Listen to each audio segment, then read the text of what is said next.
Hello friends, આજે next આપણું ઇફેક્ટ્સવાળું revision છે.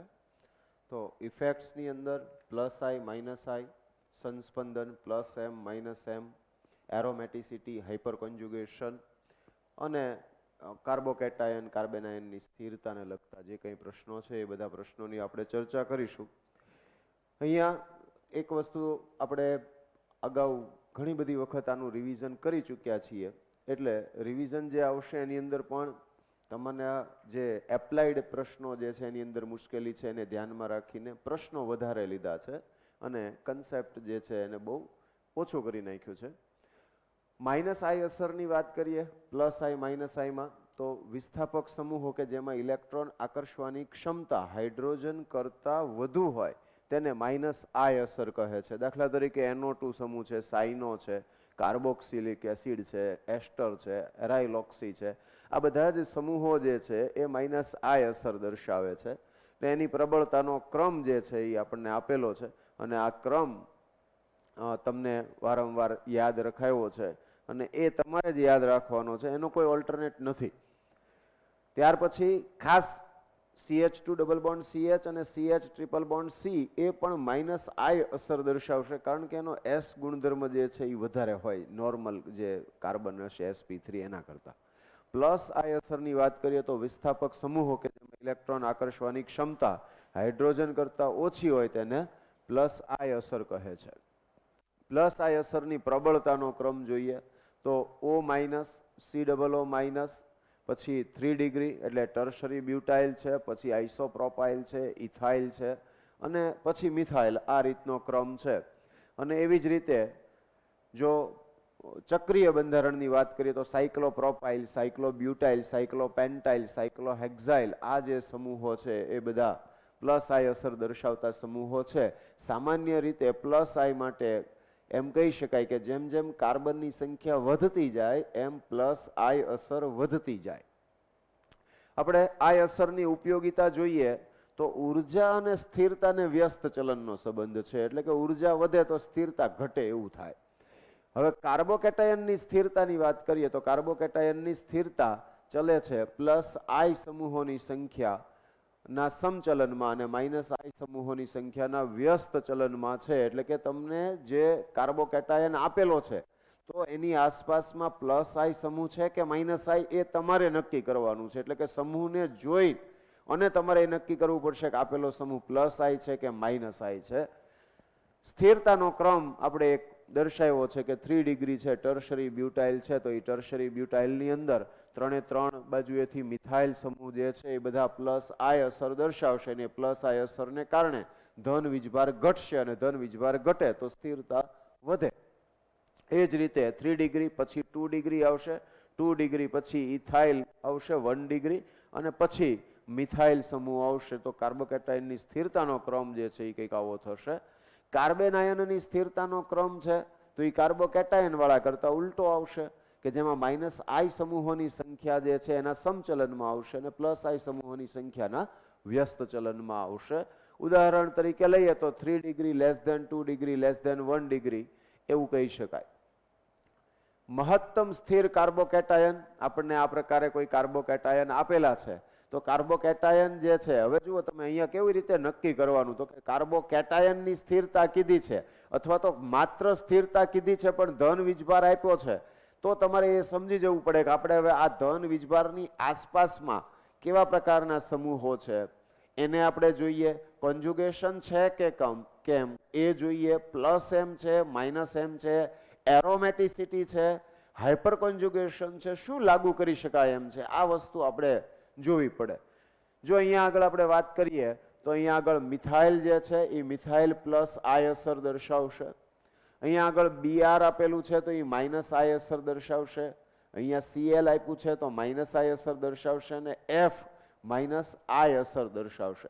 એનો અર્થ એમ થયો કે માઇનસ આઈ, હવે આપણે પહેલું યાદ રાખવું પડશે શું, તો કે કાર્બોકેટાયનની સ્થિરતા ચલે છે પ્લસ આઈ સમૂહના સમચલનમાં. એનો અર્થ એમ કે જેટલા પ્લસ આઈ વધારે એટલી સ્થિરતા વધારે અને માઇનસ આઈ સમૂહના વ્યસ્ત ચલનમાં, એટલે કે જેમ માઇનસ આઈ સમૂહ આવે એમ એની સ્થિરતા ઘટે. તો આ બે વસ્તુ તમારા માઇન્ડની અંદર બહુ ક્લિયર હોવી જોઈએ અને યાદ રહેવી જોઈએ. તો આપણે અહીંયા આગળ, તો હવે બીજો પ્રશ્ન એવો થાય કે અહીંયા માઇનસ આઈ, અહીંયા માઇનસ આઈ ને અહીંયા માઇનસ આઈ. જો આ ત્રણે ત્રણ જગ્યાએ માઇનસ આઈ હોય તો કોની સ્થિરતા વધારે? એ ત્રણમાં. તો ત્યાં એ જોવાનું કે માઇનસ આઈ અસર જેટલી વધારે પ્રબળ એટલી કાર્બોકેટાયનની સ્થિરતા ઓછી. તો આપણને હેલોજનમાં ખબર છે કે માઇનસ આઈ અસર સૌથી વધુ ફ્લોરિનની, ત્યાર પછી ક્લોરિનની, પછી બ્રોમિનની.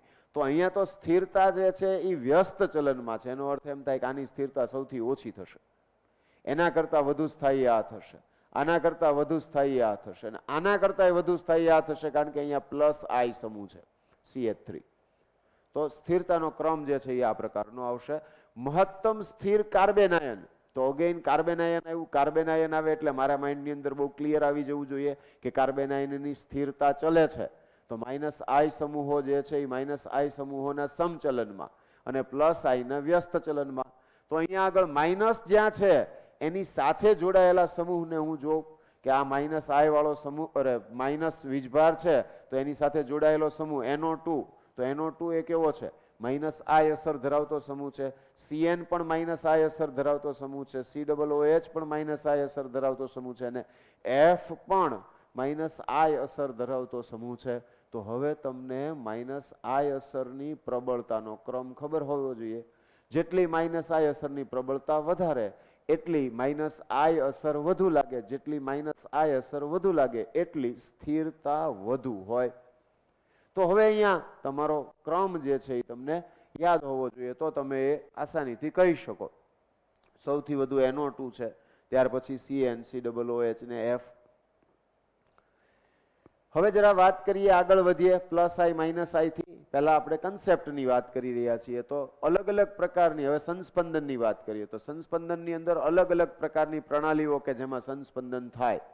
તો અહીંયા આગળ double bond, single bond plus હોય તો સંસ્પંદન થાય. Double bond, single bond minus charge હોય તો પણ સંસ્પંદન થાય. Double bond, single bond lone pair હોય તો પણ સંસ્પંદન થાય. ડબલ બોન્ડ, સિંગલ બોન્ડ ને ફ્રી રેડિકલ હોય તો પણ સંસ્પંદન થાય. Double bond, single bond, double bond તો પણ સંસ્પંદન થાય. લોન પેર, સિંગલ બોન્ડ અને પ્લસ ચાર્જ હોય તો પણ સંસ્પંદન થશે. અહીંયા આગળ નેગેટિવ ચાર્જ, સિંગલ બોન્ડ અને ડી કક્ષક આવતી હોય તો ડી કક્ષક ખાલી હોય તો એ ખાલી ડી કક્ષકની અંદર પણ સંસ્પંદન શક્ય છે. તો સંસ્પંદન શેમાં થઈ શકે? તો આ પ્રણાલીઓ મારા માઇન્ડની અંદર બહુ ક્લિયર હોવી જોઈએ અને મને યાદ રહેવી જોઈએ કે ભાઈ આટલી આટલી પ્રણાલીઓ છે. હવે યાદ એક્ઝેક્ટલી બધું ક્રમમાં એમ યાદ ન હોય તો ચાલે, પણ હું જોઉં બંધારણને તો મને તરત ખબર પડવી જોઈએ કે હા અહીંયા આગળ આ પ્રકારની પ્રણાલી છે, માટે અહીંયા આગળ સંસ્પંદન થઈ શકે. પ્લસ એમ અને માઇનસ એમ અસરની વાત કરીએ તો અગેઇન રિપીટેડલી મેં તમને આ વાત કરેલી છે કે પ્લસ એમ કે માઇનસ એમ અસર ક્યારે લાગે? જ્યારે કોઈ પણ ક્રિયાશીલ સમૂહ એ કોન્જ્યુગેશનમાં હોય તો પ્લસ એમ કે માઇનસ એમ અસર લાગે. જો એ કોન્જ્યુગેશનમાં ન હોય તો પ્લસ એમ કે માઇનસ એમ અસર ન લાગે. હલો, ક્લિયર છે? ઓકે. અને એનો ક્રમ જોઈ લઈએ તો આ ક્રમની અંદર પ્લસ એમ અસર O minus, NH2, NHR, NR2, OH, OR, NHCOR, OCOR, phenyl, FCl, Br, I અને NO. તો આ પ્લસ એમ અથવા એને પ્લસ આર પણ કહીએ છીએ. માઇનસ એમ, તો માઇનસ એમ ની અંદર જરા એક વસ્તુ જે છે એ એડ કરી લેજો કે NO2 જે છે એના પછી CN આવશે. તો NO2 સૌથી વધુ પ્રબળ થશે માઇનસ એમ, ત્યાર પછી CN, ત્યાર પછી CHO, પછી કીટોન, પછી એનહાઇડ્રાઇડ છે, ત્યાર પછી એસ્ટર છે, કાર્બોક્સિલિક એસિડ છે, CONH2 છે અને COO માઇનસ છે. સ્થિરતા નક્કી કરવા માટેના નિયમો, એટલે કે આપણને જો સંસ્પંદનીય બંધારણો આપેલા હોય, હલો, આ પણ એક કન્ફ્યુઝન વાળું થયા કરે છે. તમને જુદા જુદા બંધારણો આપેલા છે અને સ્થિરતા નક્કી કરવી છે તો પ્લસ આઈ, માઇનસ આઈ, પ્લસ એમ, માઇનસ એમ. પણ જુદા એક જ પ્રકારે જે કોઈ ચોક્કસ બંધારણ છે અને એના જુદા જુદા સંસ્પંદનીય બંધારણો આપેલા છે, તો સંસ્પંદનીય બંધારણો જો બહુ ક્લિયર લખેલું છે, સંસ્પંદન બંધારણોની સાપેક્ષ સ્થિરતા નક્કી કરવા માટેના નિયમો. તો અહીંયા સાપેક્ષ સ્થિરતા જે છે એ નક્કી કરવા માટેના નિયમો છે. સૌથી પહેલું, તટસ્થ બંધારણ એ વીજભારિત બંધારણ કરતાં વધુ સ્થાયી છે. જે સંસ્પંદનીય બંધારણમાં સહસંયોજક બંધની સંખ્યા વધુ હોય તે વધુ સ્થાયી છે. ઓછા વિદ્યુત ઋણીય પરમાણુ પર ધન વીજભાર અને વધુ વિદ્યુત ઋણીય પરમાણુ પર ઋણ વીજભાર વધુ સ્થાયી છે, જેને EN રૂલ એટલે કે ઇલેક્ટ્રોનેગેટિવિટી રૂલ નિયમ, વિદ્યુત ઋણતાનો નિયમ કહે છે. અષ્ટક રચનાનો નિયમ, તો જે સંસ્પંદનીય બંધારણમાં અષ્ટક રચના પૂર્ણ હોય તે વધુ સ્થાયી છે, અને એ સ્થિતિમાં તમે ઉપરનો નિયમ છે એને અવગણી શકો. એટલે કે વધુ વિદ્યુત ઋણીય પરમાણુ ઉપર ધન વીજભાર આવે પણ અષ્ટક રચના પૂર્ણ થતી હોય તો વાંધો નથી. ઓકે, તો અહીંયા આગળ આ જે વિગત છે એ સંસ્પંદનીય બંધારણોની સ્થિરતા નક્કી કરવા માટેના નિયમો છે. અને અહીંયા આગળ આવા કેટલાક સંસ્પંદનીય બંધારણો આપેલા છે કે આ જે સંસ્પંદનીય બંધારણો છે તો એ સંસ્પંદનીય બંધારણો માટે શું થશે? તો કે આ double bond, single bond, double bond એટલે કોન્જ્યુગેશન થયું ને કોન્જ્યુગેશન થતું હોય તો ત્યાં સંસ્પંદન થઈ શકે. આ ડબલ બોન્ડ આ બાજુ શિફ્ટ થાય તો આ ડબલ બોન્ડ જે છે એ આ સાઈડમાં શિફ્ટ થાય તો આવું બંધારણ મળશે. ધારો કે આ ડબલ બોન્ડ આ બાજુ આવશે ને આ ડબલ બોન્ડ અહીંયા આવશે તો આવું બંધારણ મળશે. જ્યારે ડબલ બોન્ડ વાળો પાયબંધનું ઇલેક્ટ્રોન યુગ્મ એ જે તે બે પરમાણુઓ વચ્ચે હશે, અહીંથી આ બાજુ દૂર થાય તો આ કાર્બન ઉપર દૂર થયો અહીંથી દ્વિબંધ જે છે એ, એટલે ત્યાં પ્લસ ચાર્જ આવશે, અને જેના ઉપર વધારાનું ઇલેક્ટ્રોન યુગ્મ આવશે તો ત્યાં ઋણ વીજભાર આવશે. અહીંયા CH2 plus bond O bond CH3, તો આ એક ઉદાહરણ છે, એ સમજી લઈએ કે અહીંયા લોન પેર છે ને અહીંયા સિંગલ બોન્ડ અને પ્લસ ચાર્જ છે. એનો અર્થ કે કોન્જ્યુગેશન થયું ને કોન્જ્યુગેશન થાય તો સંસ્પંદન થઈ શકે. એટલે કે આ લોન પેરનું ઇલેક્ટ્રોન યુગ્મ એ અહીંયા આગળ બંધ માટે આપશે, અને જો આ બંધ માટે આપશે તો ત્યાં આગળ ડબલ બોન્ડ બનશે. અહીંયા આગળ એક જ લોન પેર વધશે, ઓક્સિજન ઉપર પ્લસ ચાર્જ આવ્યો. તો તમને સરખામણી આ બે બંધારણની કરવાની કહે છે. સંસ્પંદન બંધારણોમાં વધુ સ્થાયી કોણ? આવો જ્યારે પ્રશ્ન આવે છે તો એનો અર્થ એમ થાય કે અહીંયા આગળ જે છે એ કેટલા ઇલેક્ટ્રોન છે? 6 ઇલેક્ટ્રોન છે. અહીંયા આગળ અષ્ટક રચના પૂર્ણ, અને જુઓ બધા જ પરમાણુઓની અષ્ટક રચના પૂર્ણ છે. માટે એવું કહી શકાય કે જેમાં આ બે બંધારણો પૈકી કોણ વધુ સ્થાયી? તો કે જેમાં અષ્ટક રચના પૂર્ણ થતી હોય એ વધુ સ્થાયી કહેવાય. અને અહીંયા આગળ વધુ વિદ્યુત ઋણીય ઓક્સિજન પરમાણુ છે અને છતાંય એના ઉપર ધન વીજભાર આવે છે, છતાં આપણે એવું કહીએ છીએ કે એ વધુ સ્થાયી છે. તો આપણે આગળ એવું કહ્યું કે જ્યારે અષ્ટક રચના પૂર્ણ થતી હોય તો ધન વીજભાર આવવા છતાં પણ એ જે બંધારણ છે એ વધુ સ્થાયી ગણવું. એટલે કે ત્યાં વિદ્યુત ઋણતાનો નિયમ જે છે એ નિયમને અવગણવો. ત્યાર પછી આ પ્રકારના બંધારણો કે જેમાં અહીંયા આગળ પ્લસ ચાર્જ છે, તો હવે Cl જે છે એ Cl, F, Br, તો આ બધાની અંદર જનરલી પ્લસ M અસર ઓછી હોય છે અને માઇનસ I અસર વધુ હોય છે. પણ તેમ છતાં એ કોની સાથે જોડાયેલો છે એના ઉપર ડિપેન્ડ કરશે. એટલે કે કેટલાક સંજોગોમાં એ પ્લસ M અસર દર્શાવી શકે. તો અહીંયા આગળ તમે જોઈ શકો કે લોન પેર છે, સિંગલ બોન્ડ છે, અહીંયા આગળ પ્લસ ચાર્જ આવ્યો, તો અહીંયા આગળ CH2 plus bond CH bond Cl, તો અહીંયા આગળ વચ્ચેનો જે કાર્બન છે તો આ જે કાર્બન ઉપર શું થશે? અહીંથી લોન પેર જે છે ઇલેક્ટ્રોન યુગ્મ આપશે કે જેના કારણે ત્યાં ડબલ બોન્ડ આવે, ને ડબલ બોન્ડ આવે તો પ્લસ ચાર્જ જે છે એ દૂર થાય. હાઇપર કોન્જ્યુગેશનની વાત કરી લઈએ તો હાઇપર કોન્જ્યુગેશન જે છે સંયોજન પાસે ક્યારે શક્ય છે? હાઇપર કોન્જ્યુગેશન બહુ બધા મિત્રો ભૂલી જાય છે. તો હાઇપર કોન્જ્યુગેશનની શરતો લગભગ બધાને યાદ છે. હા, સંયોજન પાસે ઓછામાં ઓછો એક sp2 કાર્બન હોય, sp2 કાર્બનનો પાડોશી કાર્બન sp3 હોય, sp3 કાર્બન પાસે પાછો હાઇડ્રોજન હોય, આલ્ફા હાઇડ્રોજન જેને કહીએ છીએ, તો એમાં હાઇપર કોન્જ્યુગેશન શક્ય છે. જેટલું હાઇપર કોન્જ્યુગેશન વધુ થાય, હાઇપર કોન્જ્યુગેશન વધુ ક્યારે થાય? જેટલા આલ્ફા હાઇડ્રોજન વધુ હોય એટલું હાઇપર કોન્જ્યુગેશન વધુ થાય. તો એ સ્થિતિમાં સ્થિરતા જે છે એ સ્થિરતા વધતી જશે. અહીંયા આગળ આલ્કીન છે, તો આલ્કીનની અંદર CH2 double bond CH2 alpha hydrogen જે છે એ 0 0 છે. CH3 bond CH double bond CH2, તો આ ડબલ બોન્ડ વાળો જે કાર્બન છે એમાં એક આ જે કાર્બન છે એ આલ્ફા કાર્બન થયો, કારણ કે sp3 છે, તો ત્યાં 3 આલ્ફા હાઇડ્રોજન થાય. અહીંયા જુઓ તો 6 આલ્ફા હાઇડ્રોજન થાય. અહીંયા આગળ જુઓ તો 9 આલ્ફા હાઇડ્રોજન થાય, ને આમાં ગણી લો તો 12 આલ્ફા હાઇડ્રોજન થાય. તો આ આલ્ફા હાઇડ્રોજન જે છે એના આધારે આપણે એની સ્થિરતા જે છે આલ્કીનની એ નક્કી કરી શકીએ. દાખલા તરીકે અહીંયા આગળ જે આપેલા છે CH3 bond CH double bond CH2, તો અહીંયા આ ડબલ બોન્ડ જે છે અહીંયા આગળ આ કાર્બન કાર્બનમાં હાઇપર કોન્જુગેશન થઈ શકે, તો આ ઇલેક્ટ્રોન યુગ્મ આ બાજુ આવશે, આ ઇલેક્ટ્રોન યુગ્મ આ બાજુ આવે તો આ બે વચ્ચે ડબલ બોન્ડ બને, તો આ ઇલેક્ટ્રોન યુગ્મ બાજુના કાર્બન ઉપર ખસે. એટલે કે સ્થિતિ જે છે એ હું આવું કહી શકું કે અહીંયા આગળ આમ આવશે અને આ જે છે એ આ બાજુ આવશે, આ રીતે આવશે. તો બંધારણ તમારું જે બનશે એ આવું બનશે કે જેમાં C bond H double bond CH bond CH2 minus આમ થશે. તો આ હાઇપર કોન્જુગેશન થયું કહેવાય. અહીંયા આગળ જે છે એ આ H પ્લસ, બરાબર, મિસ્ટર ખાલી જગ્યા. ઓકે, તો અહીંયા હાઇપર કોન્જુગેશનની આપણે વાત કરી લીધી. આગળ જોઈએ તો સ્ટેબિલિટી ઓફ કાર્બોકેટાયન, કાર્બોકેટાયનની સ્થિરતાનો જે ક્રમ તમને આપેલો છે, અને એ ક્રમની અંદર મોટા ભાગે આપણે એવો પ્રયત્ન કરીશું કે આ બંને વસ્તુને અલગ રાખીએ, આ બંનેને.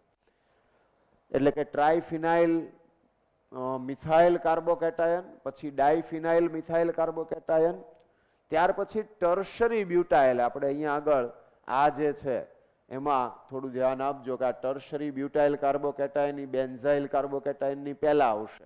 બેન્ઝાઇલ કાર્બોકેટાયન પછી એલાઇલ કાર્બોકેટાયન આવશે, એલાઇલ કાર્બોકેટાયન પછી 2 ડિગ્રી. હવે ધારો કે તમને 3 ડિગ્રી કીધું હોય સીધે સીધું, પણ ટર્શરી બ્યુટાઇલ એવું સ્પષ્ટ નથી કર્યું, તો ટર્શરી બ્યુટાઇલ જે છે એ અહીંયા આવશે.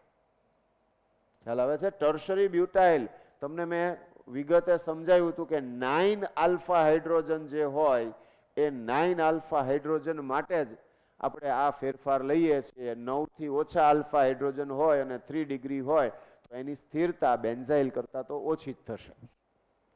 તો એ નાનકડી વિગત છે, એને આપણે મગજમાં રાખીને ચાલીએ. અહીંયા આગળ અહીં સુધી 2 ડિગ્રી કાર્બોકેટાયન, ત્યાર પછી 1 ડિગ્રી કાર્બોકેટાયન એટલે CH3 CH2 પ્લસ, ત્યાર પછી એક કરેક્શન છે કે જેમાં CH3 પ્લસ આવશે, ત્યાર પછી અહીંયા આગળ CH2 double bond CH plus, અહીંયા 2 વખત પ્લસ આવ્યા છે, આ પ્લસ આપણે કઢાવી નાખ્યું છે. CH2 double bond CH plus, પછી C6H5 પ્લસ, ત્યાર પછી CH triple bond C plus આવું થશે.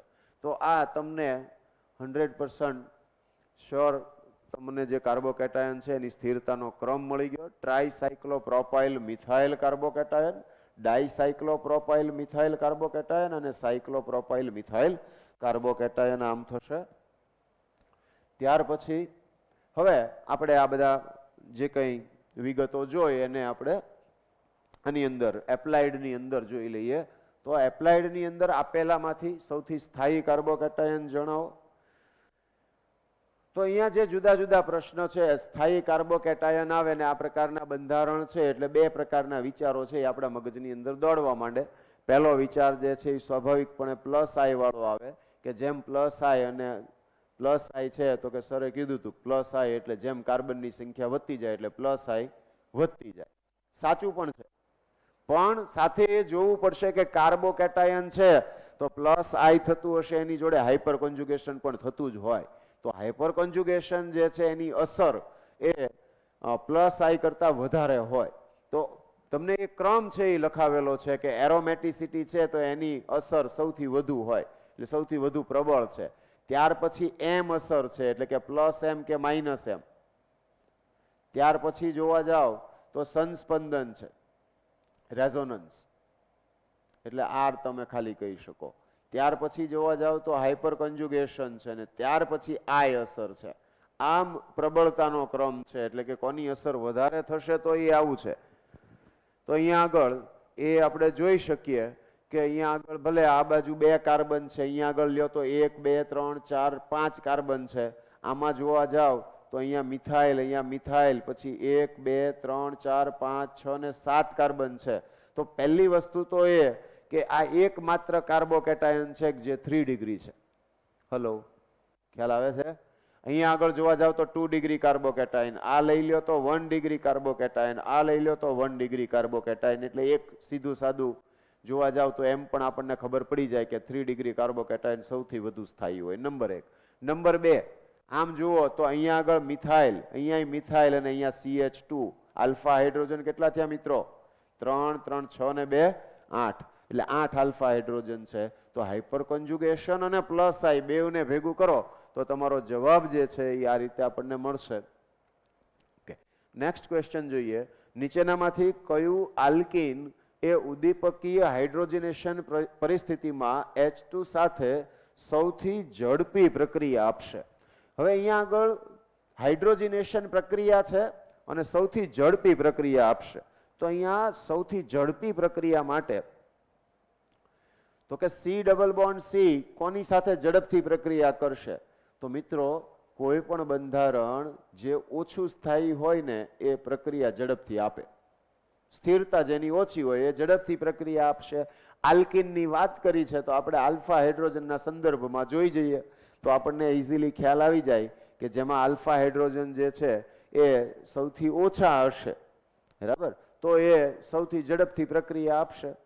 બરાબર, તો અહીંયા આગળ પ્રશ્ન જે છે એ ક્યાં આગળ આવીને ઊભો રહે કે અહીંયા આગળ જુઓ તો આલ્ફા હાઇડ્રોજન સૌથી વધુ થશે. બધી બાજુ એ સમૂહ R છે. બાજુમાં જુઓ તો બાજુમાં પણ શું થશે? આ જ પ્રકારનું બંધારણ છે. આ સૌથી વધુ આલ્ફા હાઇડ્રોજન આમાં થશે. આમાં આની કરતા આમાં આલ્ફા હાઇડ્રોજન ઓછા છે. અહીંયા આગળ લઈ લો તો અહીંયા આલ્ફા હાઇડ્રોજન અને આમાં આલ્ફા હાઇડ્રોજન છે એ લગભગ સરખા છે. બંનેમાં R છે. પણ અહીંયા એક જ કાર્બન ઉપર 2 R સમૂહ છે અને અહીંયા આગળ બંને જુદા જુદા કાર્બન ઉપર છે. તો એનાથી ફેર શું પડશે? તો અહીંયા આગળ જે હાઇપર કોન્જુગેશન થશે તો આ બી બંધારણની અંદર જે હાઇપર કોન્જુગેશન થશે તો એ હાઇપર કોન્જુગેશન દરમિયાન જે કાર્બન આયન બનશે એ 1 ડિગ્રી કાર્બન આયન બનશે અને આમાં કાર્બન આયન બનશે એ 2 ડિગ્રી બનશે. કાર્બન આયનની સ્થિરતાનો ક્રમ તમને ખ્યાલ છે કે 1 ડિગ્રી એ 2 ડિગ્રી કરતા વધુ સ્થાયી છે. તો 2 ડિગ્રી વાળો જે છે સીસ જે છે એ સૌથી ઓછો સ્થાયી થયો. આ જે બંધારણ છે એ તો જે સૌથી ઓછું સ્થાયી હોય એ સૌથી ઝડપથી પ્રક્રિયા કરશે. માટે બંધારણ એ જે છે એ સૌથી ઝડપી પ્રક્રિયા આપશે. કાર્બન કાર્બન સિંગલ બોન્ડ જે છે તો એ કાર્બન કાર્બનની બંધ લંબાઈ વાળા પ્રશ્નો આવે એટલે મિત્રો 2-3 વસ્તુ યાદ કરવી પડે. મોટા ભાગે સંસ્પંદન, મેસોમેરિક અસર અને હાઇપર કોન્જુગેશન આ 3 વસ્તુ છે એ આવશે. તો અહીંયા આગળ તમે જોઈ શકો કે નીચે આપેલા અણુમાંથી કોણ નાનામાં નાની કાર્બન કાર્બન એકલ બંધ લંબાઈ ધરાવે છે? એટલે કે C સિંગલ બોન્ડ C હોય અને સૌથી નાની હોય. તો અહીંયા આગળ આ જે C ડબલ બોન્ડ C છે તો એનો નજીકનો કાર્બન કાર્બન હશે એની બંધ લંબાઈ એ આ C સિંગલ બોન્ડ C કરતા ઓછી હશે. કેમ? તો કે અહીંયા આગળ હાઇપર કોન્જુગેશન થાય. પણ હાઇપર કોન્જુગેશન કરતા સંસ્પંદનની અસર વધારે હોય તો અહીંયા આગળ double bond single bond double bond તો અહીંયા શું થશે? સંસ્પંદન.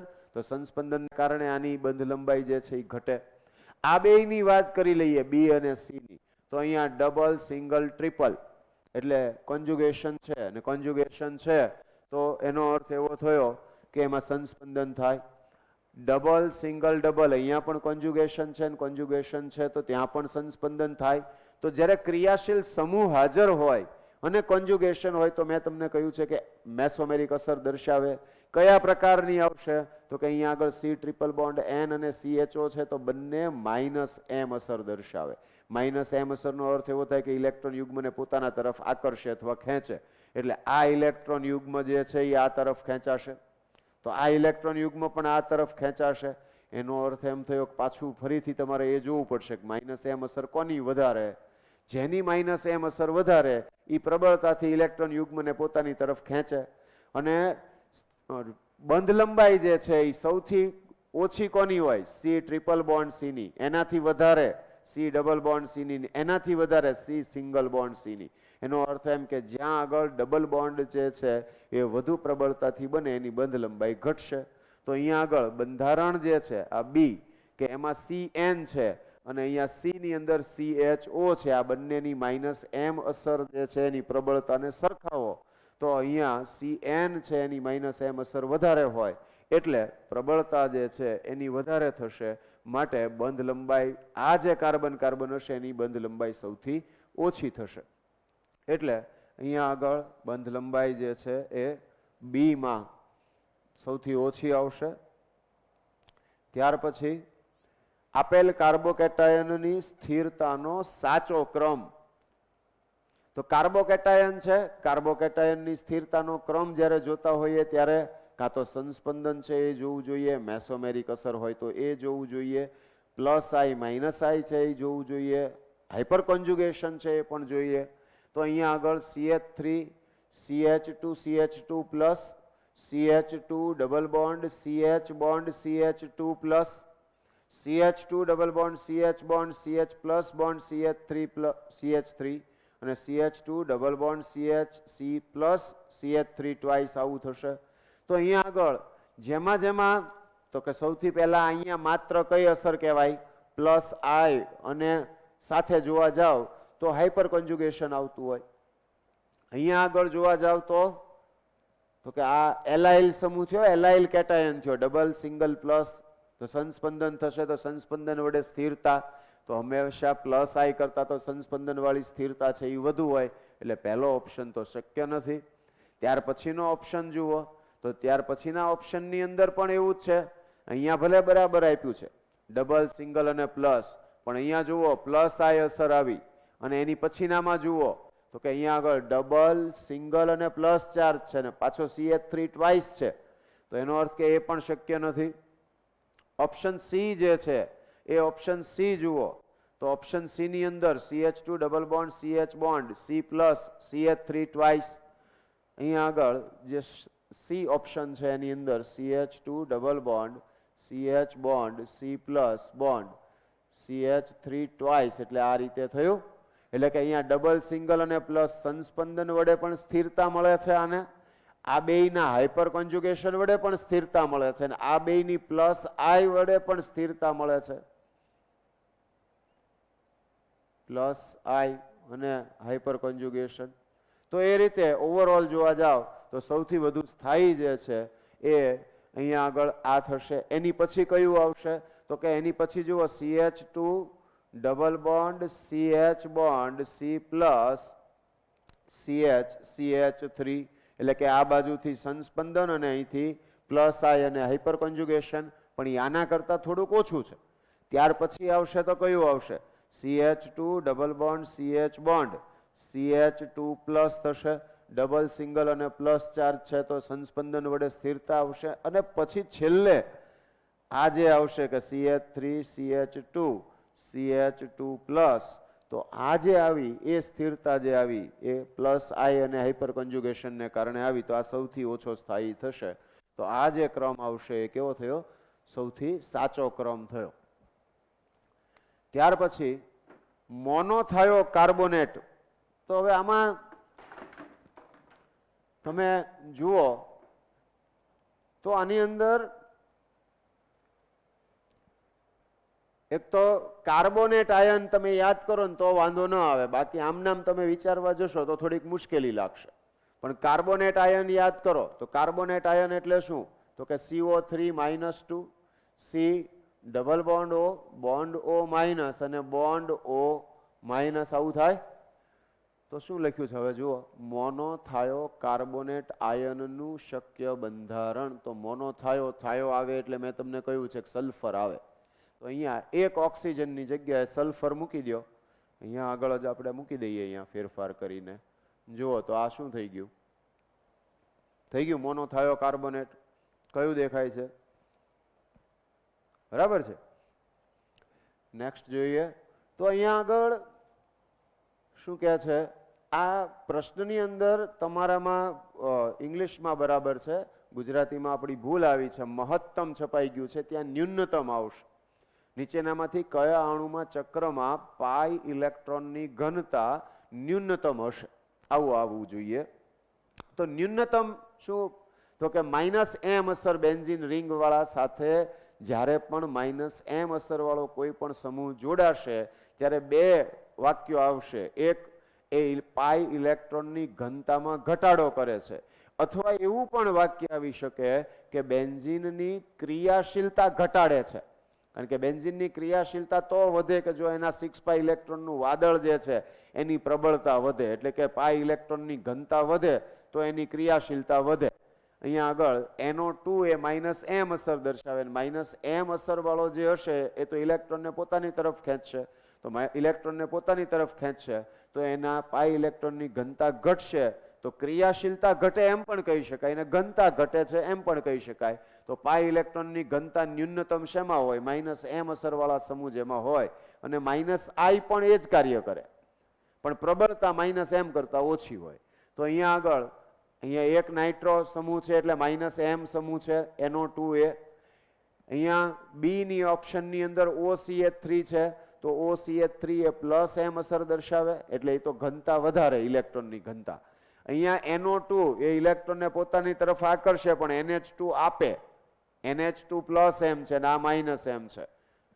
જ્યારે ડી ઓપ્શન એક માત્ર એવો ઓપ્શન છે કે જેમાં એક માઇનસ એમ અસર દર્શાવશે અને બીજો કઈ અસર દર્શાવશે? જરા વિચારજો મિત્રો, જરા ધ્યાનથી જુઓ. મેટા સ્થાન ઉપર NO2 આવેલો છે ને મેં તમને વારંવાર કહ્યું છે મેટા સ્થાન ઉપર આવેલો સમૂહ પ્લસ એમ કે માઇનસ એમ અસર ન દર્શાવે, એટલે કે આ જે સમૂહ છે એ કઈ અસર દર્શાવશે?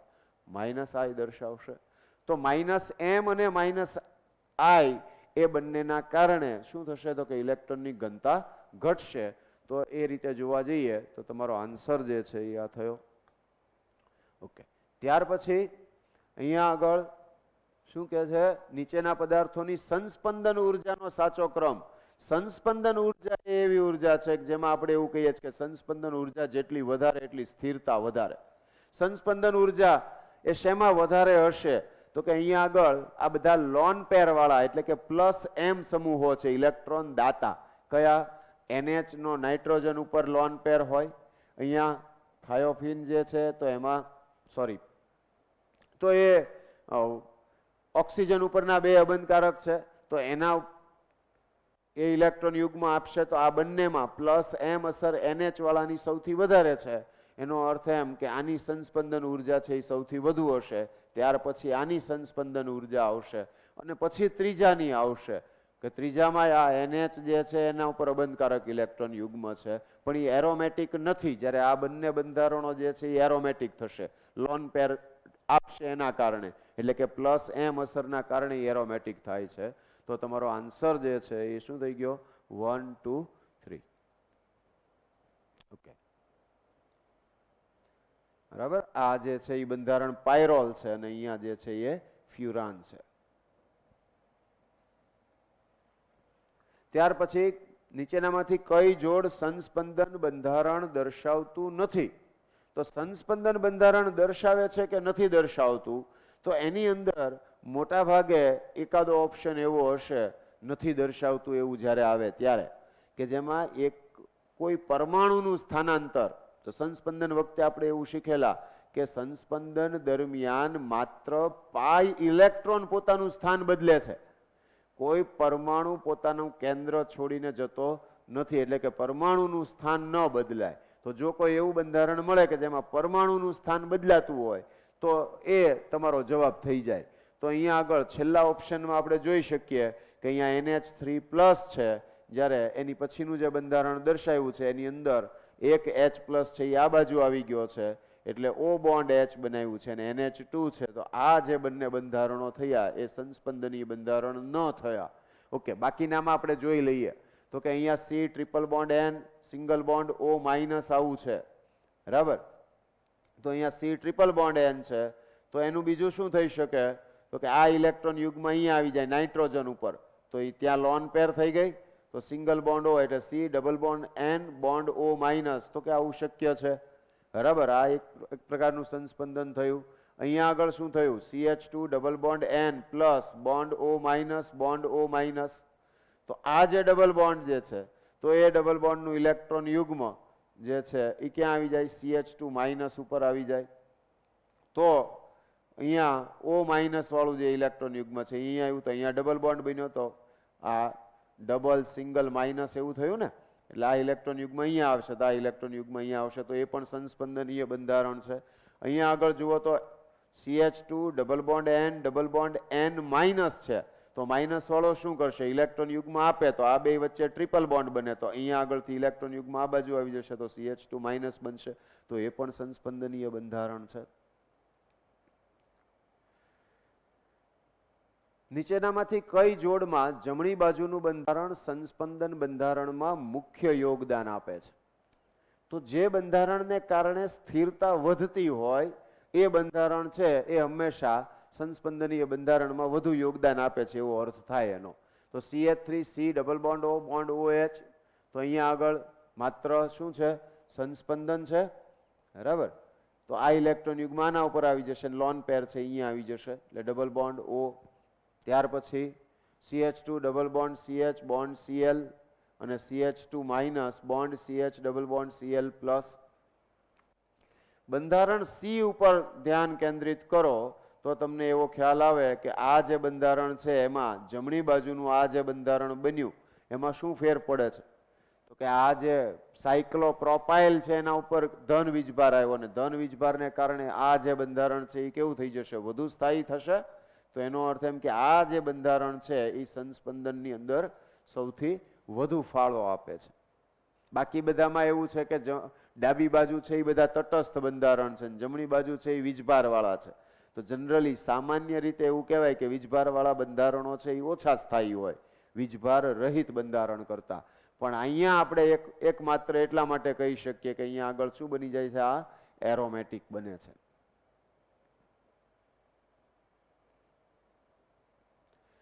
નીચેનામાંથી સૌથી ન્યૂનતમ સ્થાયી સંસ્પંદન બંધારણ, ન્યૂનતમ સ્થાયી સૌથી ઓછું સ્થાયી હોય એ પૂછ્યું છે તમને. તો સૌથી ઓછું સ્થાયી પૂછ્યું હોય ત્યારે અહીંયા આગળ બંધારણ છે એ જોતા જઈએ તો અહીંયા આગળ double bond single bond plus, અહીંયા આગળ minus single bond lone pair. તો અહીંયા પ્લસ અને માઇનસ છે એ નજીક આવે છે. સામાન્ય રીતે એવું કહી શકાય કે પ્લસ ને માઇનસ કાર્બન ઉપર નજીક આવે ત્યારે એ બંધારણ પ્રમાણમાં ઓછું સ્થાયી હોય, પણ એની આસપાસની પરિસ્થિતિઓને ધ્યાનમાં લેવી જરૂરી છે. અહીંયા આગળ નેક્સ્ટ જોઈએ તો આ પ્લસ અને માઇનસ, તો અહીંયા આગળ ડબલ બોન્ડને કારણે પ્લસ ચાર્જ જે છે એ શું થશે, સ્થાયી બનશે. અહીંયા આગળ લઈ લો તો CH2 ઉપર minus bond CH double bond CH bond CH double bond NH2 plus double single double, અને પ્લસ અને માઇનસ ચાર્જ કેવા છે, એકબીજાથી દૂર છે. અહીંયા આગળ લઈ લો CH2 double bond CH minus bond CH double bond NH2 plus. તો આ જે બંધારણ આવ્યું પહેલું એમાં શું થયું, લોન પેર અને માઇનસ ચાર્જ કેવા આવી ગયા, નજીકમાં. તો લોન પેર અને માઇનસ ચાર્જ એટલે બે નજીકમાં ઋણ વીજભાર જ થયો ને. તો ઋણ વીજભાર અને ઋણ વીજભાર નજીક આવી જાય તો સ્થિરતા શું થાય, ઘટે. એટલે સૌથી ઓછું સ્થાયી જે છે એ બંધારણ એ થશે. આપેલ કયા બંધારણમાં પ્રેરક, મેસોમેરિક અને હાઇપર કોન્જ્યુગેશન અસરો જોવા મળે છે? તો અહીંયા આગળ આ જે બંધારણો છે એની અંદર પ્રેરક અસર હોવી જોઈએ, મેસોમેરિક પણ હોવી જોઈએ અને હાઇપર કોન્જ્યુગેશન પણ જોવા મળતું હોય. તો અહીંયા આગળ આપણે જોઈ શકીએ કે સાયક્લોહેક્સાઇલ રિંગ છે ને Cl છે, તો એમાં પ્લસ આઈ ને માઇનસ આઈ થી વિશેષ કાંઈ નહીં આવી શકે. એની બાજુનું બંધારણ જુઓ તો અહીંયા ડબલ બોન્ડ છે, સિંગલ બોન્ડ ને CH3 છે, ડબલ સિંગલ સિંગલ છે, તો અહીંયા આગળ ડબલ સિંગલ અને CH3 છે, તો હાઇપર કોન્જ્યુગેશન થશે, પણ બીજી કોઈ વસ્તુ નહીં આવી શકે. બંધારણ ડી જે છે તો એ એરોમેટિક છે, એમાં માત્ર સંસ્પંદન જોવા મળશે. આ એક બંધારણ છે એને બરાબર ધ્યાનથી સમજીએ, ડબલ સિંગલ અને CH3. તો ડબલ બોન્ડ સિંગલ બોન્ડ ને CH3 આવ્યું એટલે હાઇપર કોન્જ્યુગેશન શક્ય છે. બીજું ડબલ સિંગલ અને અહીંયા આગળ C ડબલ બોન્ડ O છે, C ડબલ બોન્ડ O છે. તો આ ડબલ સિંગલ ડબલ એટલે કોન્જ્યુગેશન થયું. તો આ COCH3 જે છે એ કઈ અસર બતાવશે, માઇનસ M. તમને પ્લસ M ને માઇનસ M યાદ રખાવ્યા છે. પ્લસ M એટલે લોન પેર વાળા સમૂહો હોય અને ડબલ બોન્ડ કે ટ્રિપલ બોન્ડ આવતા હોય એ બધા માઇનસ M અસર વાળા સમૂહ હોય. તો અહીંયા આગળ આ એક -m અસર થઈ. આ મિથાઇલ સમૂહ જે છે તો એના કારણે તમે એમ કહી શકો કે +I પણ છે અને હાઇપર કોન્જ્યુગેશન પણ છે. તો ઓવરઓલ C જે છે બંધારણ એ એવું થયું કે જેમાં પ્રેરક અસર, મેસોમેરિક અસર અને હાઇપર કોન્જ્યુગેશન ત્રણેય જોવા મળે છે.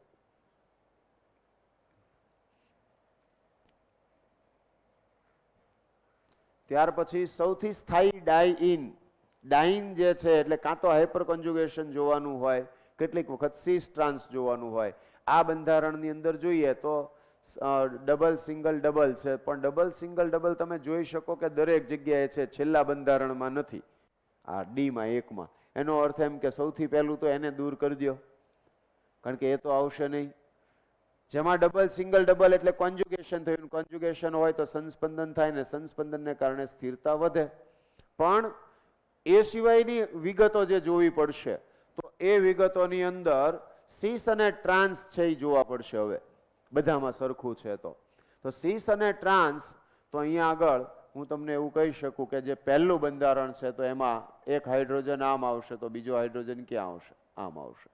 આની અંદર કેવું થશે? એક હાઇડ્રોજન ઉપર આવશે તો એક હાઇડ્રોજન કેવું આવશે? નીચે આમ આવશે. તો અહીંયા જુઓ તો બધા હાઇડ્રોજન સામે આવે છે એટલે એ કેવું બંધારણ થયું? ટ્રાન્સ.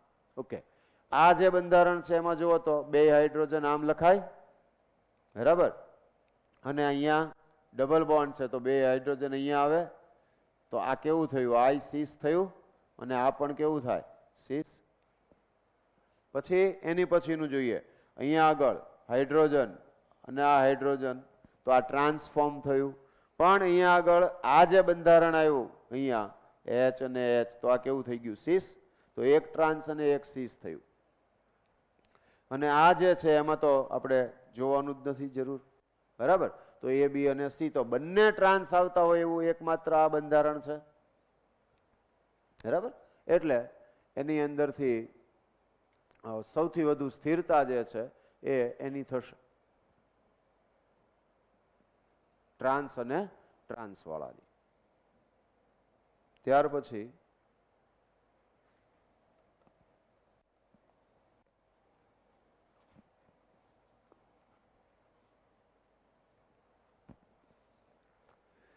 આપેલ પૈકી સૌથી સ્થાયી કાર્બોકેટાયન, તો સૌથી સ્થાયી કાર્બોકેટાયનની અંદર તો અગેન કાં તો +m હોય, -m હોય, સંસ્પંદન હોય, હાઇપર કોન્જ્યુગેશન જોઈ શકો તમે.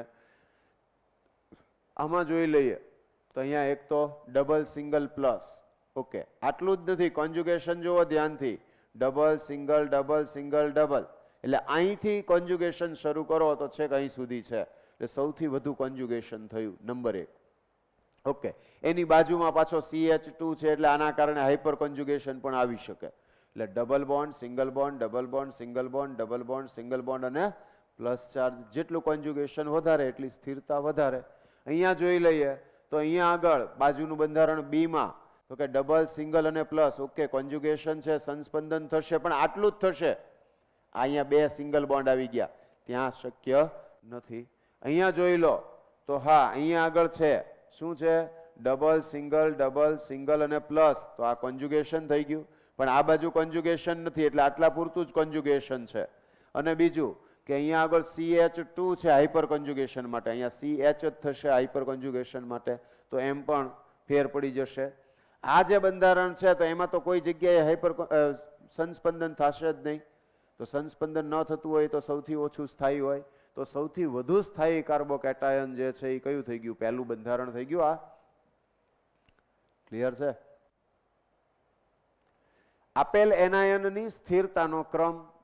આ એક સરસ મજાનો પ્રશ્ન છે, કારણ કે મિથાઇલ આપ્યો છે અને મિથાઇલ આપ્યો હોય એટલે આપણા મગજમાં એક જ હોય +I +I +I, અને આમાં જ આપણે ભૂલ કરી જઈએ.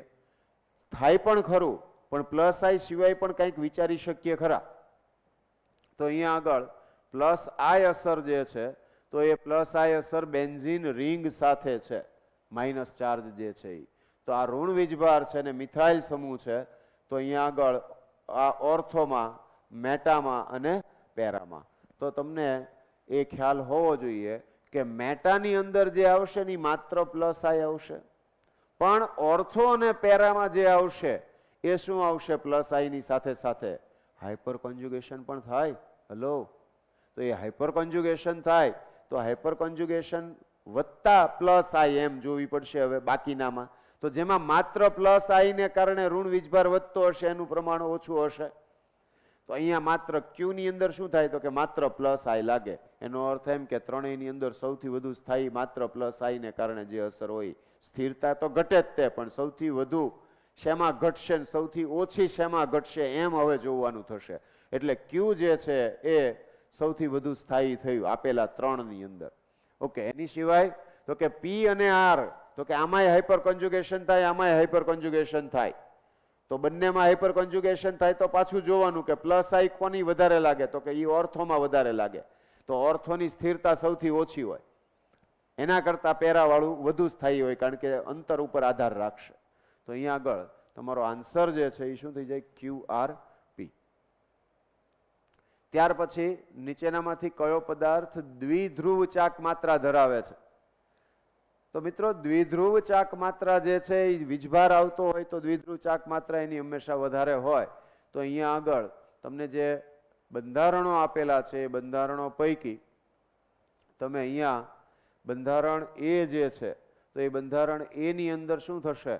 તો કે આ જે છે એ આ double single double single double single double આ રીતે જે આવે છે કોન્જ્યુગેશન થાય છે. તો એ કોન્જ્યુગેશનને કારણે બંધારણની અંદર એક બાજુએ પ્લસ ચાર્જ અને એક બાજુએ માઇનસ ચાર્જ એમ ધ્રુવીય સ્વરૂપ બનશે. આવું આ એક બંધારણ જે છે ટ્રોપોલિયમ આયન જેવું બનશે કે ત્યાં પ્લસ ચાર્જ આવ્યો, બાજુમાં અહીંયા માઇનસ ચાર્જ આવ્યો, અને એ રીતે પ્લસ અને માઇનસ ચાર્જ આવશે. એના કારણે એ બંધારણ કેવા બનશે? ધ્રુવીય બનશે. ઓકે, આ પણ એક સરસ મજાનો પ્રશ્ન છે. સૌથી સ્થાયી બંધારણ પૂછેલું છે, ઉતાવળ નહીં કરવાની. CH2 પ્લસ, અહીંયા આગળ ઓક્સિજન, ઓક્સિજન આવે એટલે તમારે કાં તો પ્લસ આઈ થાય માઇનસ આઈ થાય. તો યાદ રાખજો કે O માઇનસ આવે ને તો જ તે ઈ પ્લસ આઈ થશે. O માઇનસ અને C=O માઇનસ. એકલો ઓક્સિજન આવે આ રીતે બંધમાં ત્યારે એ કઈ અસર બતાવે? માઇનસ આઈ અસર. ઓકે, તો માઇનસ આઈ અસરને કારણે તો સામાન્ય રીતે શું થાય? ધન વીજભાર વધે, અને ધન વીજભાર વધે તો સ્થિરતા ઘટે. પણ અહીંયા આગળ તમે જુઓ તો આ જે આવી પોઝિશનને ધ્યાનથી જોઈ લો, અને ઓક્સિજન ઉપર મેં તમને કહ્યું હતું કે જરૂર નહીં હોય ત્યાં લોન પેર બતાવશે, જરૂર હશે ત્યાં નહીં બતાવે. તો અહીંયા આગળ આ lone pair single bond plus charge થયો. તો આ લોન પેર સિંગલ બોન્ડ અને પ્લસ ચાર્જને કારણે શું થશે? સંસ્પંદનને કારણે સ્થાયી બને. તો સૌથી સ્થાયી બંધારણ આ થઈ ગયું.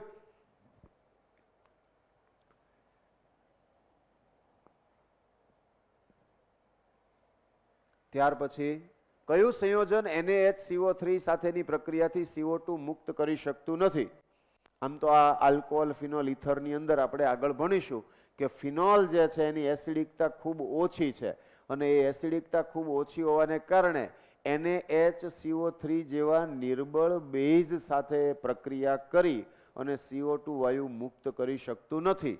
અને એની સાપેક્ષે બાકીના બંધારણો તમે જોઈ શકો કે બાકીના બંધારણો જે છે એ વધુ, એમાં એસિડિકતા વધુ છે, અને એના કારણે એ બધા જ NaHCO3 સાથે પ્રક્રિયા કરીને CO2 મુક્ત કરશે. પણ ફિનોલ જે છે તો એ ફિનોલ મુક્ત નહીં કરી શકે CO2 વાયુ.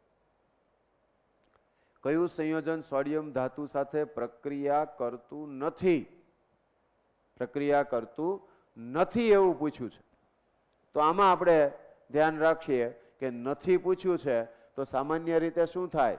તો કે જેમાં જેમાં આવી રીતે અહીંયા આગળ CH2 આવેલો હશે તો H+ દૂર થાય એટલે ઋણ વીજભાર આવે, ને ઋણ વીજભાર આવે એટલે તમારે ત્યાં ચેક કરવું પડે કે અહીંયા ઋણ વીજભાર આવે તો આ એરોમેટિક થાય. એનો અર્થ એમ કે આ સરળતાથી H+ ને દૂર કરશે, એટલે કે પ્રક્રિયા કરશે સોડિયમ ધાતુ સાથે. બરાબર, આ પણ કરશે કારણ કે અહીંયા ઋણ વીજભાર આવશે અને અહીંયા ઋણ વીજભાર આવે, અને એના કારણે બંને એરોમેટિક થાય, આ એરોમેટિક થાય. બરાબર, અહીંયા આગળ OH ગ્રુપ આવેલું છે તો એ એસિડિક છે એટલે H+ ને મુક્ત કરી શકશે. આ એક બંધારણ એવું છે કે જો એ અહીંથી H+ ને મુક્ત કરશે તો અહીંયા કયો વીજભાર આવશે? ઋણ વીજભાર આવશે ને. ઋણ વીજભારને કારણે તો આ એન્ટી એરોમેટિક થઈ જશે. એટલે એનો અર્થ એમ થયો કે બંધારણ C જે છે એ સોડિયમ ધાતુ સાથે પ્રક્રિયા નહીં કરે. આપેલ કાર્બન આયન જે છે એને ધ્યાનમાં રાખી અને તો ઋણ વીજભાર છે બેન્ઝીન રિંગ સાથે છે, તો બેન્ઝીન રિંગ સાથે ઋણ વીજભાર કે ધન વીજભાર આવતો હોય ત્યારે એની સિવાયના સમૂહને ધ્યાનમાં રાખવાના. એ પ્લસ એમ છે કે માઇનસ એમ. પ્લસ એમ વાળા સમૂહો કાર્બોકેટાયનની સ્થિરતા વધારશે અને માઇનસ એમ વાળા સમૂહો કાર્બોકેટાયનની સ્થિરતા ઘટાડશે. એવી જ રીતે ઋણ વીજભાર હશે ત્યારે માઇનસ એમ અસરવાળા સમૂહો જે હશે એ ઋણ વીજભારની સ્થિરતા વધારશે અને પ્લસ એમ વાળા સમૂહ ઋણ વીજભારની સ્થિરતા ઘટાડશે. તો સૌથી પહેલા તમે બંધારણમાં એ જુઓ કે વીજભાર કયો આપ્યો છે, ઋણ. ઓકે, પછી એ નક્કી કરો કે કયો સમૂહ છે, OCH3. તો મને એ ખ્યાલ આવવો જોઈએ કે OCH3 એટલે પ્લસ એમ, અને પ્લસ એમ શું કરે, ઇલેક્ટ્રોન દાતા સમૂહ છે એટલે કે ઋણ વીજભાર વધારશે તો સ્થિરતા ઘટશે. એનો અર્થ કે આ એક નહીં આવે. શું કરવાનું, સ્થિરતામાં થતો ઘટાડાનો ક્રમ આપવાનો છે, તો કે આના કારણે તો સ્થિરતા ઘટશે. NO2 વાળો જે છે તો NO2 સમૂહ જે છે એ કેવો સમૂહ છે, તો કે NO2 જે સમૂહ છે એ માઇનસ એમ છે અને માઇનસ એમ ને કારણે શું થશે, તો કે માઇનસ એમ ને કારણે ઋણ વીજભાર ઘટે. તો માઇનસ એમ ને કારણે ઋણ વીજભાર ઘટશે તો કે ઓકે, એના કારણે સ્થિરતા વધશે. એટલે 2 નંબર જે છે એ સૌથી વધુ સ્થાયી થશે. CH3 જે છે એ પ્લસ I બતાવે અને હાઇપર કોન્જ્યુગેશન પણ બતાવે, તો એના કારણે તો ઋણ વીજભાર વધશે એટલે કે સ્થિરતા ઘટશે. પણ એની અસર આ પ્લસ એમ કરતા ઓછી હોય. તો હવે સ્થિરતાનો ક્રમ કયો થઈ ગયો, તો કે માઇનસ એમ જે હશે એ સૌથી વધુ ઋણ વીજભાર ખેંચશે તો સૌથી વધુ સ્થાયી થઈ ગયો. તો સૌથી વધુ જે સ્થાયી છે એ કયો થયો, 2 નંબર થયો. ત્યાર પછી કયો આવશે, 3 નંબર આવશે, કારણ કે કોઈ એટલીસ્ટ ઋણ વીજભાર વધારે એવું તો કોઈ જ નથી અત્યારે, એટલે 2 પછી 3 આવશે. ત્યાર પછી 4 નંબર આવશે, કારણ કે ત્યાં પ્લસ I ને હાઇપર કોન્જ્યુગેશન જ છે. ત્યાર પછી કયું આવી જશે, 1.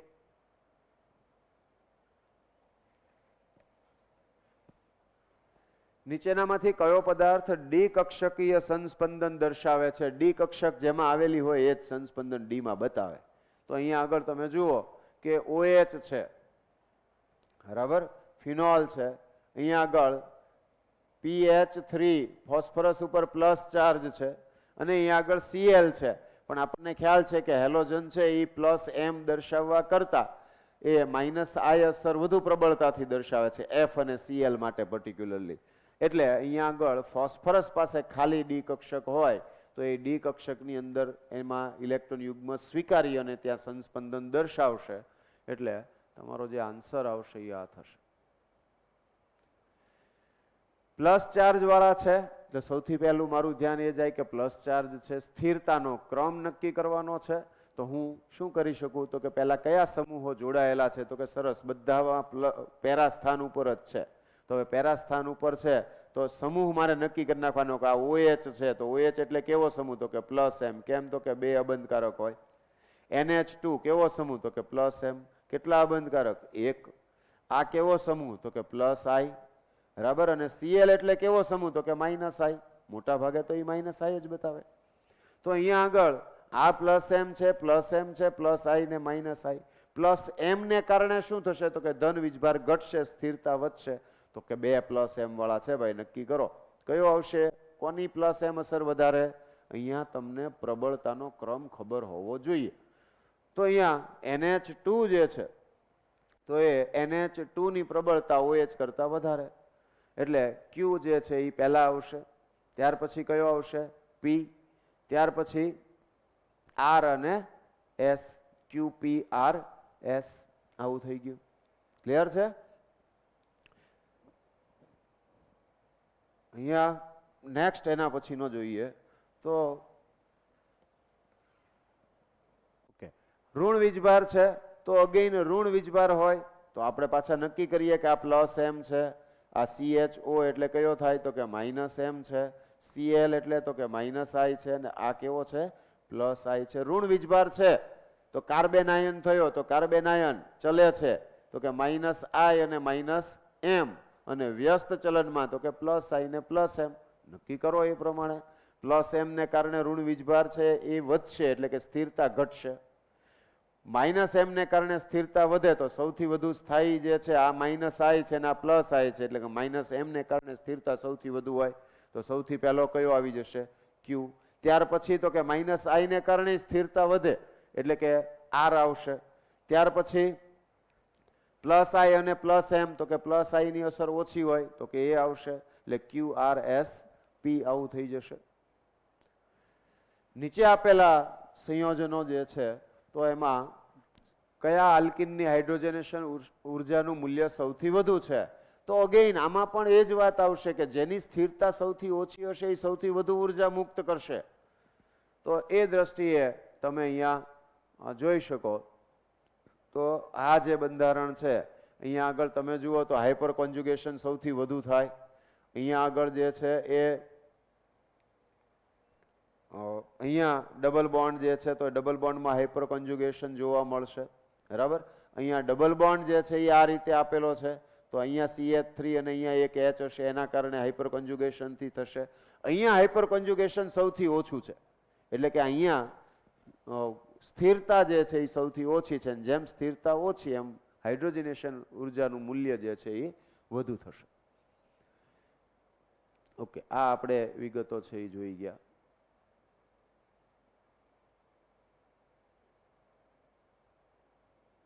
ઓકે, હું માનું છું કે હવે તમારે ઇફેક્ટ્સની અંદર હવે કોઈ એવા પ્રશ્નો રહ્યા નહીં હોય. મેં ઓલમોસ્ટ તમને બધી જ વસ્તુઓ કરાવી દીધી. એરોમેટિસિટીની આપણે બહુ લાંબી વાત નથી કરી પણ એરોમેટિસિટી જે છે એટલે કે હ્યુકેલનો નિયમ, તો હ્યુકેલના નિયમ પ્રમાણે 4n+2 પાઈ ઇલેક્ટ્રોન ધરાવતા હોય તો આ 4n+2 પાઈ ઇલેક્ટ્રોન ધરાવતા સંયોજનો છે એ એરોમેટિક ગુણધર્મ ધરાવે છે. સાથે સમતલીય અને ચક્રીય બંધારણ હોવું જોઈએ. સમતલીય ચક્રીય બંધારણ હોય તો એ એરોમેટિક ગુણધર્મ ધરાવે છે. બરાબર. અને આવા ઘણા બધા ઉદાહરણો છે એ આપણે ઓલરેડી જોઈ ગયા છીએ. એક ટ્રોપોલિયમ આયન જે છે એનું ઉદાહરણ લઈ લઈએ તો કે અહીંયા double single double single double અને અહીંયા જો હું પ્લસ ચાર્જ મૂકી દઉં તો આ બંધારણ કેવું થઈ જશે? એરોમેટિક થઈ જશે. બીજી એક ખાસ વાત કરી લઈએ કે જેમાં જુદા જુદા જો બંધારણો આવતા હોય, કઈ રીતે? બે ફિનાઇલ રિંગ જે છે આ રીતે આવતું હોય તો અહીંયા આગળ આ બંનેના પાઈ ઇલેક્ટ્રોન અલગ ગણવાના છે. એટલે કે અહીંયા આગળ આના 6 પાઈ ગણાય અને આના 6 પાઈ ગણાય. જો આવી રીતના હોય તો વચ્ચે સિગ્મા બંધ આવી ગયો, બરાબર, સિંગલ બોન્ડ આવી ગયો તો બેવના અલગ અલગ ગણવાના અને આ જે છે એ એરોમેટિક કહેવાય. અને જો એ જોડાયેલા હોય એવી રીતે રિંગ આવે બે, દાખલા તરીકે આ રીતે આમ આવશે. જો આ રીતે આવતી હશે તો અહીંયા આગળ બે બેન્ઝીન રિંગ જોડાયેલી છે તો અહીંયા આગળ કુલ પાઈ ઇલેક્ટ્રોન એટલે 3 ને 2 5 પાઈ બંધ અને 10 પાઈ ઇલેક્ટ્રોન આમ થયા તો આ રીતે ગણાશે. એટલે એક આ નાનકડી વિગત તમારા ધ્યાનમાં લાવવાની હતી.